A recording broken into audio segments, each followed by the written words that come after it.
Hello and welcome back to some Shadowverse Worlds Beyond. Today we're going to be going over Tempo Forest. Tempo Forest has been around since the start of the expansion and has gone through a few minor shifts, but has largely stayed the same. Tempo Forest's goal is to push down your opponent in the early to mid game with some strong endgame finishers. Some notable cards in the deck are going to be Rufflet, Primeval Fairy. Rufflet has a trait where once on each of your turns, when this follower is given plus attack or defense on the field, you summon a fairy, with the last words add a fairy to your hand. So it's a pretty solid, just early 2-game drop that fits well with Tia, Eternal Crystallian. Tia has an enhanced 4, give all allied followers on the field +1/+1, and then when it gains any plus attack or defense, it adds 1 Eve Blade of Crystallia, which is a 3/3 Storm with Ward, to your hands. Other than that, you've got Prudent Tanuki, just a solid 2-drop ambush with the evolve draw a card. And then on the more mid-range, you have your standard Cruel, you have a couple copies of UL for the removal, as well as the Super Evolve Crest to give it so that once on each of your turns, whenever you play a follower, the first follower for the turn, you evolve it. Curiosity Abounds summons 2 differently named followers that cost 2 or less from your deck, and gives all followers on the field +1/+1. That's going to be any of these here. Finally, at the top end, you've got Sandolphin. Of course, fantastic card for any deck that has Evos as a part of it. You've got Althenia, which has been a solid staple for Forest since its release. And then you've got the new cards Cetus and Maisha. Cetus has Fanfare, select an enemy follower on the field, destroy it, and give all allied followers on the field +1/+1 with Storm and Ward. This is a great way to just buff your entire board if anything sticks, as well as remove a big threat from your opponent. So with that being said, let's go ahead and take a look at this deck, see how it performs. Here's the QR code if you want to build it yourself, and let's get started. Alrighty, let's go ahead and get into the game here. It looks like we are going to be up against another Forestcraft player. This will almost certainly be a mirror matchup. There is some fringe players that still play true Evo Forest. It's just not very common, so I would be very surprised to see that. So on the mulligan here, we're going to drop back the high costs, keep the low costs, very standard. Tanuki's really nice for early game. It sets up an ambush that he can't remove. Miroku is just a really strong 3-drop. So we'll keep those, toss back the rest. I'll say this is definitely a decent hand, especially in a mirror. Having Cruel is nice to deal with some of his early game board state and aggression. He doesn't play anything on 1, not surprising, decides not to tap anything out. We're going to play out the Rufflet rather than the Tanuki. I think that is a stronger play at this point. He plays his Tanuki. We are going to go ahead and clear that with our Miroko. Get that off the board, especially because he's got the tap. We don't want him to be able to tap to his 4 mana and clear us. So he plays this. He's going to put 2 into Miroku. We are perfectly okay with that. I think we will probably just Cruel here. What's my other option? Because this does die if he has a copy of Miroku. No, I think it's fine. I think it's fine to Cruel. Go face. Next turn, we're going to Curiosity Abounds unless something crazy happens. So I think I'm pretty happy with doing it that way. Yep, he does drop his Tia. That's a very weak turn for him, playing that with nothing on the board. So we love to see that. I'll say we should hopefully get one of these, which will pull a 1/1. We're going to go ahead and burn an Evo on this Cruel. We unfortunately don't get the crest out of it, but we get to crack him for 4, which I think is just as good. He's moving on to his turn 5 with 6 available mana to him. There's not a lot of 6-drops in this deck that matter outside of the 1/1 that spawns a 3/4 and gives things barrier. That would be mildly annoying, but really not that big of a deal. He wouldn't be able to clear with that. So he is going to go ahead and drop down Miroku. He used it to get mana back for the first play. So he might have another Tia, would be my thought off of that. 4 mana is a weird number, especially to go for first, rather than using the fairies or the deal 3.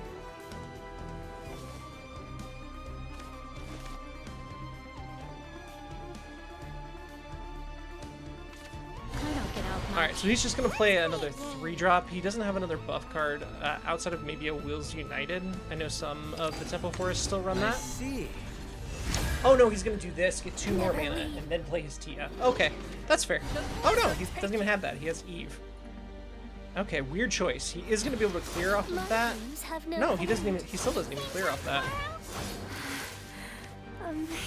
Yeah, weird play from our Forestcraft friend here. We're perfectly fine with all of that.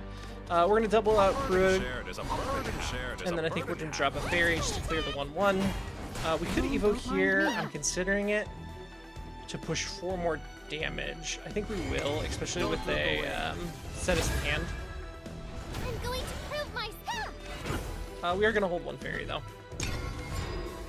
All right, so he's on 6 turn, effectively 7 mana with the play points. 7 mana is a Cetus turn. That wouldn't be very good here. He goes with a Curiosity. He gets another Eve. He gives an Evo. This will not clear or kill. It will kill the 1/4/4, which means we should have him here unless he has something crazy. Nope, that will do it. We'll go ahead and play out our Cetus, double face, super evolve. We didn't even need the super, but we're going to use it anyway for aura points. I'll handle this. And that'll do it. That is a mirror matchup where we drew significantly better than our opponent. So very, very solid early game, but that's essentially what the deck's trying to do. It's trying to sort of vomit out a bunch of sticky followers, some stuff with ambush, some stuff that goes super wide on the board. You just do that for the handful of turns up to turns 4, 5, 6, 7, and those turns you're going to buff up your own board, whatever has survived. So really solid game here. Let's go ahead and get into the next one. Alrighty, let's roll into the next game here. It looks like we are going to be up against Runecraft. Runecraft, of course, the strongest deck it's using is Crystal Rune, followed by Spell Boost Rune, and then some fringe decks like Call Rune. So same idea with this game. We're going to go ahead and try and focus on early game here so that we can get some sticky stuff on the board before our late game turns where we start buffing it. So it is going to be Crystal Rune, which is pretty strong against us because it essentially does what we do. It floods the board with a bunch of low costs, so it can be tough to deal with, especially in the late game if we're not able to go under it. Once it starts getting those crazy spells and the high crystal counts, it starts being a problem. You can tell it's crystal because the crest up here is for Kalgadantla. That means that he's got that in the deck, and nobody's going to run this card if they don't have crystals, because it would be useless. Alright, Wills United to start out with, just dealing 3, that's fine. Go ahead and play out our Hermit. We're trying to keep something on the board so that Tia can actually do something. Hopefully we're able to get that, but we'll see. In this matchup, Cruel is going to be very important. Cruel is really, really going to be good for those big turns where he might try and throw out a bunch of Storm Followers. If you super evolve Cruel, you get a crest that deals -1/-1 to all enemy followers because it's going to the opponent. So it's a crest that says whenever an allied follower enters the field, give it -1/-1. So he plays a bunch of crystals. This will kill the crystals before they're actually able to get their storm damage off. So we are going to go ahead and play out Tia. We had some board states, so we're going to keep these 2 fairies. We'll Evo 1 to continue to push damage. Damage is kind of the name of the game right now. We do have a extra play point for next turn to push out our Michelle. Michelle summons a 3/4 with Rush and Bane, and then gives barrier to all allied followers. So that is going to be great here if we have any allied followers here left on the board. Unfortunately, that's not going to be the case. Looks like he is going to be able to clear us without too much trouble, although he chooses not to. He chooses to use a Read Order instead. Love to see it. Okay. So we are going to go ahead and tap out our Michelle. I'm scared. As long as I have this. We will clear there. I'm so happy. We will Evo here. Look away. And we'll clear here. We'll go face. He did heal up a bit. His Shim, unfortunately, does have Drain. It's his primary source of healing until late game when he can start dropping his 6-drops. It is what it is. There's not a lot we're going to be able to do about that. We just have to continue to push, try and get through that healing. Also, getting him to waste evolves on Shims is good because it means he won't have it for his Kalgadantla in the end game. He only has 4 crystals out so far. That's good also for us. It means that he hasn't been able to get that train rolling, which means his copies of Kalgadantla can't be that cheap because every time he plays a crystal, that's pretty good targets for us. Every time he plays a crystal, it's... Ooh, we actually get to keep our card. That's lovely. We've got a couple different choices here. What do we got? This would be 4, 8, 9, 10, 11. So we're 2 off lethal. We got a couple different options. We could Cruel and deny him crystals next turn. We could Cruel plus Eve. That might be our best play, actually. I think that is what we're going to do. We're going to go ahead and play down Cruel. Super Evo it, making it so that he can't play any crystals because every single one he does dies. We're going to tap, play out our Eve, and we're going to swing face, setting ourselves up for a kill with Cetus next turn. Because without him being able to play a bunch of stuff, he has to rely on stuff like this, a little cheesy, in order to clear us. And he will successfully clear us, but it's not enough unless he puts up some decent healing or a big old ward. And that will not be enough to do it. They both die anyway, so that will wrap it up. That is a pretty textbook game of Tempo Forest. It did exactly what it was supposed to do. It managed to keep a few things on the board here or there, hit a little bit of damage, a little bit of damage, a little bit of damage, buff it up, and then finish with a big card. So great game there. Let's go ahead and just hop right into the next one. Alrighty, moving into the next game here, we are up against Dragoncraft. Dragoncraft, I think, is one of the strongest into this list if it can get the early ramp.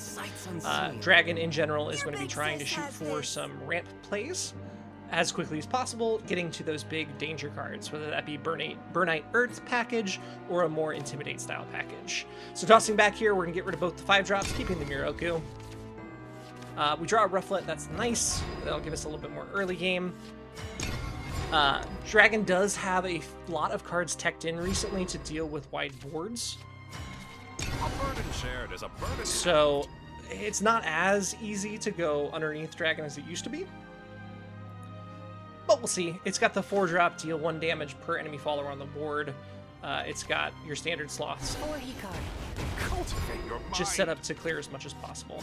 The good news is he only has so many copies of those, and we've got a really solid little early game hand here. So we're hoping, cross fingers here, that we're going to be able to get something to stick. Right at the rip, though, he is certainly not interested in letting us have that. We're going to play a Rufflet, we're going to play a couple fairies. Once again, we're just going to go wide here. Hopefully he's just not able to keep that clear going, and if he is, then at least he's not ramping. Because if he has to use spells or creatures to clear me, he's not going to be able to ramp, which is the case here. He's going to go ahead and play his Galmia, which is the 5/5. When you attack something and take damage, you deal 3 damage to something else, and then you get a 0-cost spell to deal 1 damage across the board, so your followers and your opponent's followers. So rough early game for us, but we're doing okay here. We do have a Curiosity of Bounds. I think that is probably going to be the option we're going with. Okay, so we're definitely going to have to Evo here, and unfortunately I think we do have to Evo here, which sucks because it did already have Rush. Positive side, though, is neither of these cards are going to die to the spell, so that's helpful. We did deny him the early game ramp, which is good. Unfortunately, there's some ramp. Unfortunately, he is still in a really good position. Zoe is a 5/5 that allows him to ramp. He also has a lot of the 0-cost spells because he got Galmi out at so early, which is unfortunate. We're going to go play Mirko, deal 3. Catch more bugs with honey. Then we're going to kill with a fairy. Then we're going to play a Prudence. And I think we Evo, actually. Don't look away. I'm getting a little bit scared of my cards. And he's only going to be at 7, then 8 mana, so we won't be able to Burnite this. So to clear it, we'll need some sort of spell.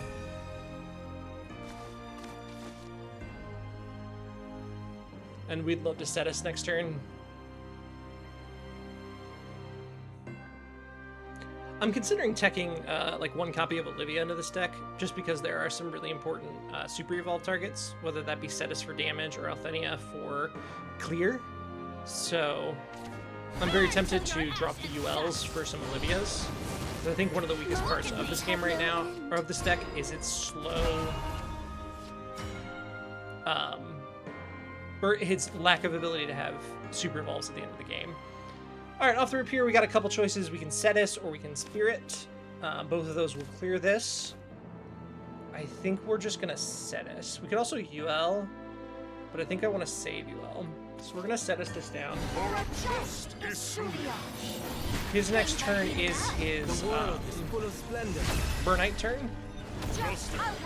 So most of this is gonna die anyway, so we want this to get as much damage out as it can. So we put him down to 7. That dares him to play his Burnite, because if he plays his Burnite and we had another Cetus, he dies. We're bluffing because of course we don't have another one in our hand, but I think it's a good bluff because it means that he's gonna panic and try and heal rather than starting the damage train on us. All right, he's gonna drop down the Kimika, which heals him for 1 to put himself outside of the range of the Cetus. Discards a card, draws a card, and then he can Evo it to do it again. So I think he's very scared right now that we have something that's just going to immediately kill him. Again, we don't, unfortunately. Most damage we can do from hand right now is 6 from the Eve. But that bluff makes it so that he has to acknowledge that as a possibility. See, and he's doing exactly what I said.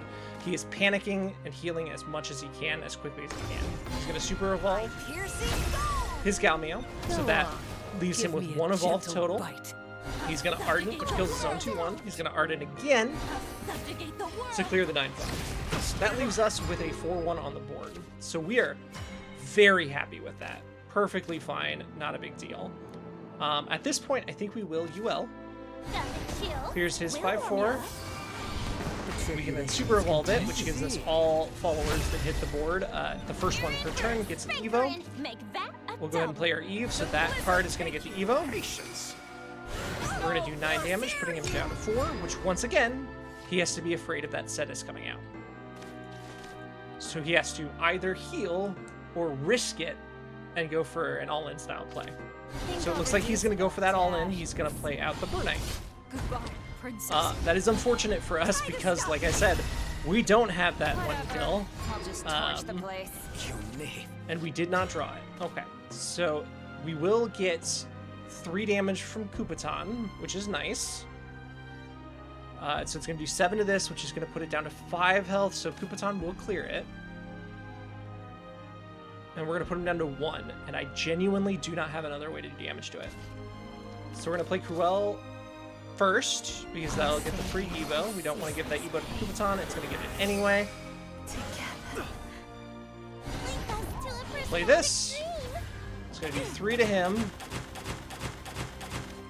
And we're going to trade. Wasting my time. And we're going to hope he doesn't have Urns. Because if he has Urns, I think we just lose. Yep, there's Urns. So that is going to heal him for 8. We did everything we could to him. We hit him as hard as possible. But unfortunately, Urns is the most annoying card to go up against in this matchup. So we are going to go ahead and Spirited Skipper. I'm trying to think if we have 2 2-drops in deck still. I feel like we do, so we're gonna go ahead and put 1 in there. And we're gonna do this for the 2 2-drops. Okay, that's fine. 7 clears here. Sets ourselves up with a decent board. We are taking damage, but it is what it is. Not having that Cetus early really hurt us. We only had the 1 copy, and we had to bluff a second. And he didn't have an option, so he had to call the bluff. Which is unfortunate. I still think we can win this. That curiosity saved us, I think, but it's going to be a little bit more of a slog to get through it. The good news is, while I don't have any Evos, neither does our opponent, so he's not going to be able to do any sort of deal 8 damage to me style plays. But he does have Ernst to heal. He's got quite a few big, like, Intimidate followers potentially in the deck, because we did see that come out earlier. He's got Lumiore, which is going to clear our board. He does lose his hand to do that, though, so... And we're taking 2 damage a turn from that. Behold so, the might unfortunate. of the Supreme Primarch. Alright, what do we got to start here? this is not active, and it's not going to be active this turn. So I think we are going to do a similar play to the play we made last turn.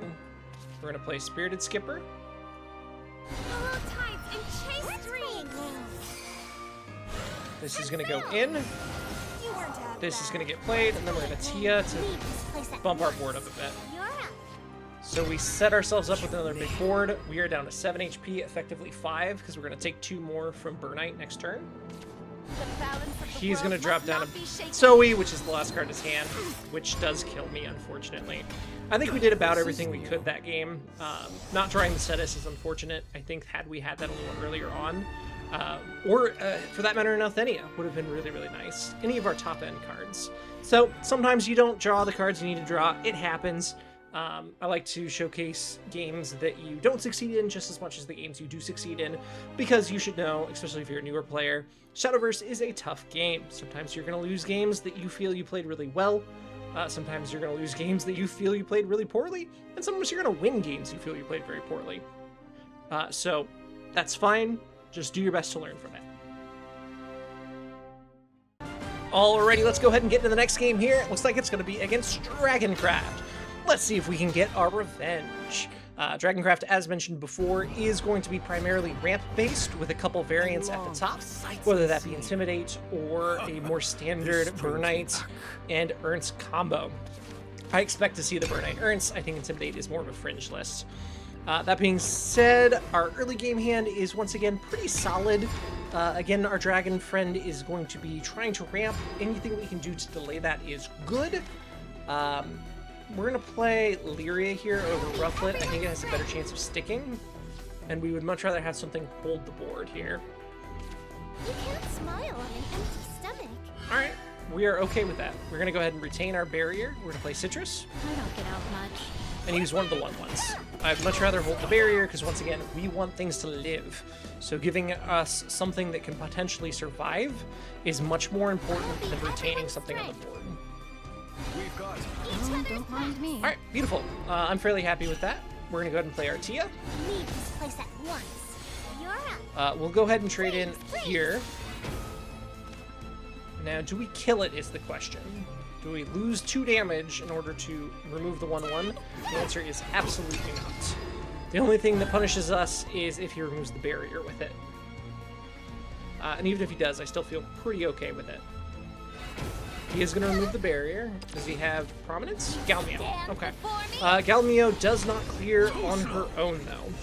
So that means something will retain to the board, Submit. Same time tomorrow? which we are happy about. All right, what do we got here? We got Tanuki. We've got Mirako. I think we Mirako deal 3. You catch more bugs with honey. Evo, add 2 copies of Fairy. I see. The fairies aren't going to be super useful, so playing it out is fine and leaving the 1, So the tribulation especially because he's got the 0-cost spell in hand because he didn't use it last turn. It is a 0-cost deal 1 damage to the board, including his cards. Join me and destroy Drops the down to world Zoe. enemy. This is his first ramp. We are happy about that. We're also happy seeing that Zoe hit the board. It means that he can't use her effect at 10 mana. My games have no end. He is going to be able to clear us, unfortunately, this time, but it does mean that our fairy is going to be a little bit more valuable, because we're going to be able to play it to clear the 7/1. That was happening kind of no matter what, so we're okay with it. Options here, we've got not a lot. I think we play Prudence into Eve, and we with Eve. Don't look away. Next turn is probably our weakest turn. We do have Capitan if we need it. Capitan. To deal 7 across the board. That's fine. Removes the 5/5. And then he's going to use the... Okay. Again, not the end of the world. Next turn is his Burnite turn. We would love to see him use Burnite. So we kind of want to set him up to do so. Because we'll have the Athenia to counter. So we're going to play out a couple 2/2s. They'll give us fairies if they die, so I'm okay with it.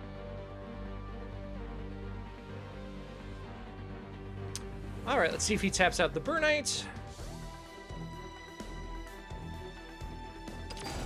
There it is. Yep. So we're okay with this. He wants to get this out as quickly as possible to start pinging us. We have a response to it. We don't have much after that response, but we do have a response to it. Nice. So Althenius coming to the board.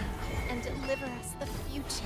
Check out those Then we're sharp going to remove that with Super Evo, and we're going to have a nice little stage here that he would have to play another Burnite potentially to clear. Because Burnite's his big way of dealing with this. So having him use it once is good for us. He could also potentially use Fate of the World, but it won't be big enough yet. Instead, he's just going to double ramp and pass. So, perfect. That was an example of actually having one of my endgame threats. So that's perfect revenge for the last game. One of the things that we had trouble with was drawing any of our cards to finish. So we drew a card to finish, and just like that, we predicted the Burnite, got it out after the Burnite, and finished off our opponent. And that is going to be Tempo Forest. Very, very solid deck. I've been having a lot of fun with lately. It is a bit expensive. It does have a lot of legendaries here. We got, what, 1, 2, 3, 4, 5, 6 legendaries in the list. 7 legendaries in the list. So definitely one you're going to want to look at a little bit of content on and decide if it's the deck for you. Like I said, I've been enjoying it. It's done pretty well against almost everything I've faced. I've definitely had games where I've lost, but usually I've felt like that's due to draw or personal mistakes, as opposed to a shortcoming of the deck. So if you would like to make it, here's the QR code up in the top right, or here in the middle of the screen. You can go ahead and give that a scan and make it on your end as well. If you have any questions about the decks or comments in general about Shadowverse, feel free to leave a comment below. And if you enjoyed the content and want to see more, please feel free to like and subscribe. It does help out the channel and shows me that you guys are enjoying things. So thanks so much, and I hope you have a fantastic rest of your day.